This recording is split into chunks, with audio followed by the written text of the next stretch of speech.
Hi all, Alex is here with another coaching tips for managers.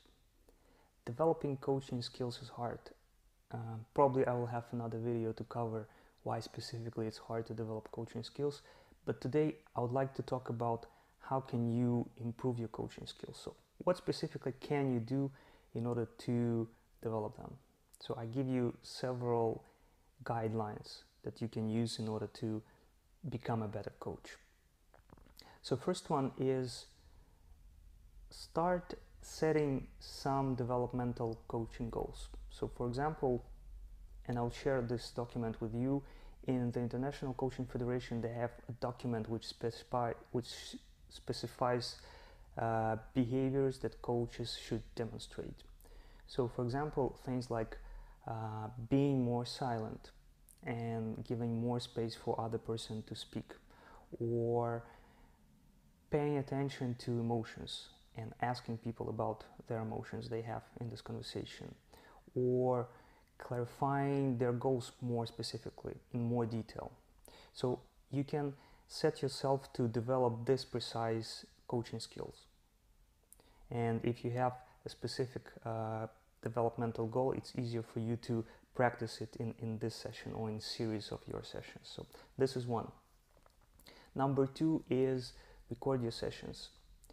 It's invaluable to hear yourself coach, because then you will understand what kind of growth area is there for you.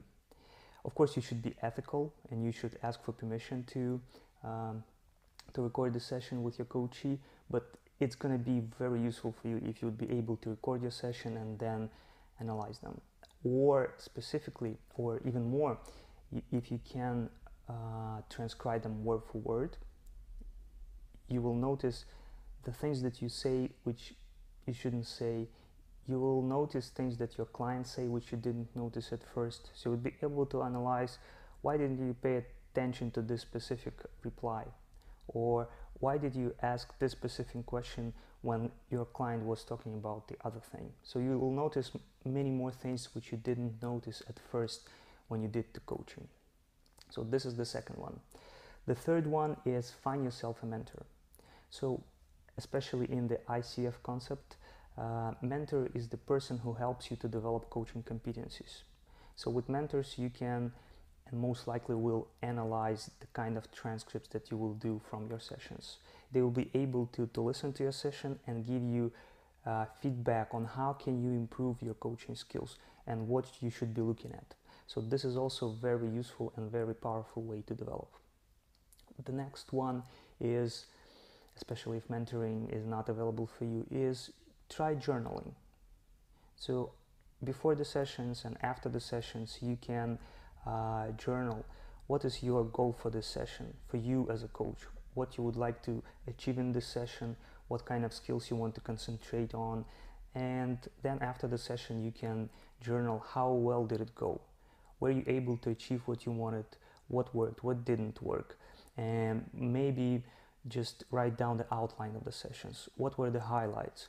What do you think were the most powerful takeaways your client had? So this is number 4, journaling. The next thing is supervision. Supervision is slightly different thing than the mentoring, because the supervisor helps you to look more holistically on what you are doing. Basically, supervisor will help you reflect from the different standpoints. Are you serving your client? Are you serving your client's stakeholders? How you are showing up? What are the relationship between yourself and your client? So the supervisor will help you to go deeper and see how you can show up more powerfully, build deeper relationship, and go deeper with your client. Usually supervision is something professional coaches use, but even if you're a tech leader, it doesn't mean that you cannot use this way of developing yourself as a coach. So this was number 5. Yes, number 5. The next one is finding yourself some kind of buddy, learning buddy or mastermind. If you will find yourself people who are on the same level as you and want to develop similar skills, it will be able to give you some form of accountability, or also sharing your successes, your failures, discussing what you can do differently, and this is going to be a great support for you.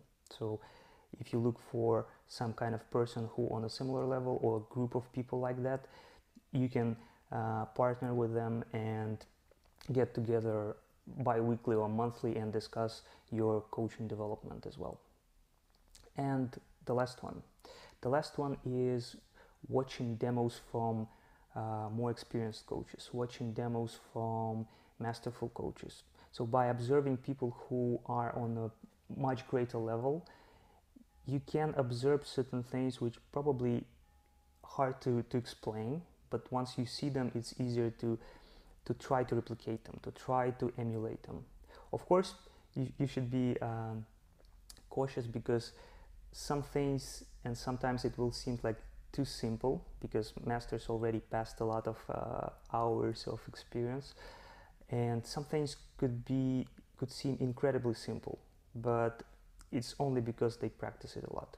But again, you can still notice some approaches, some questions that you can write down and put into a toolbox. So this can also be an invaluable experience. So let me reiterate on the ways that I mentioned. So the first one is setting yourself more specific, more precise coaching developmental goals.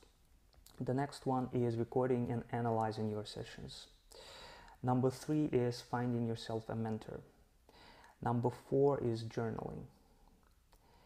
Number 6 is finding a supervisor.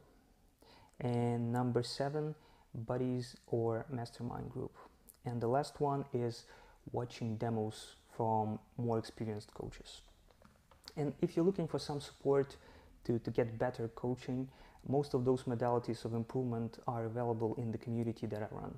So I'll put down the link where you can subscribe to it, and I'll be happy to see you there and help you develop your coaching skills. So that's it for today. Bye, and see you in the next video.